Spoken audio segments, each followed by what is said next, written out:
Europeans call it Mount Cook in honour of explorer James Cook. New Zealand's highest and most iconic mountain is also the most sacred mountain for the Maori tribes, who call it Aoraki, the cloud piercer. Named after the oldest son of Rakanui, the Sky Father. According to Maori legend, the canoe in which Aoraki and his brothers were travelling collided with a reef. While they were waiting to be rescued, freezing winds turned their bodies to stone and their hair became white. They became the mountains. Aoraki, the tallest.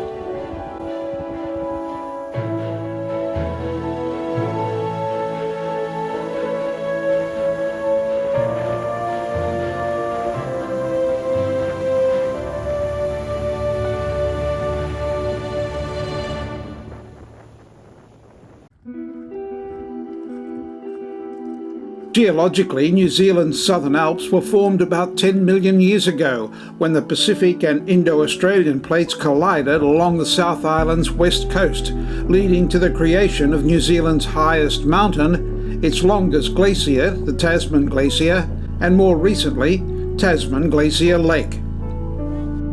But change is happening, rapidly, literally before our eyes. Just 50 years ago, this lake did not exist. It's been created by the rapid, unprecedented retreat of the glacier.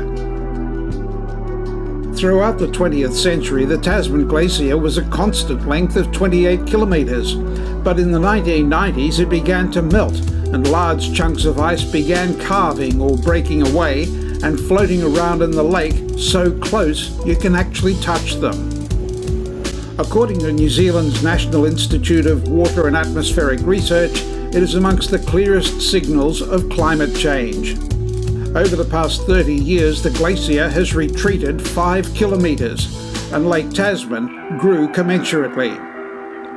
In just 8 years, between 2000 and 2008, it almost doubled in size, 7 kilometres long, 2 kilometres wide, and 245 metres deep, and is now contributing to the further rapid deterioration of the glacier, its waters undercutting the end of the glacier, causing more glacial ice to break off into the lake. Glaciologists from New Zealand's Massey University predict that in just 1 or 2 decades, Tasman Lake will double in size again, and the glacier will continue to shrink dramatically, ultimately disappearing altogether as the level of the lake rises. But it's not just the Tasman Glacier that is affected. Annual satellite surveys indicate that the volume of glacial ice in New Zealand's Southern Alps has decreased by more than 10% since 1977. With more warming expected this century, they say it is very likely that there will be further large losses of ice in the Southern Alps, but the complete disappearance of glaciers is a distant prospect, because as long as there is a snow line, there will be glaciers. Being able to be up close and in touch with Aoraki, Mount Cook, the Tasman Glacier and the Glacier Lake is to be in touch with nature at its most spectacular and its most volatile.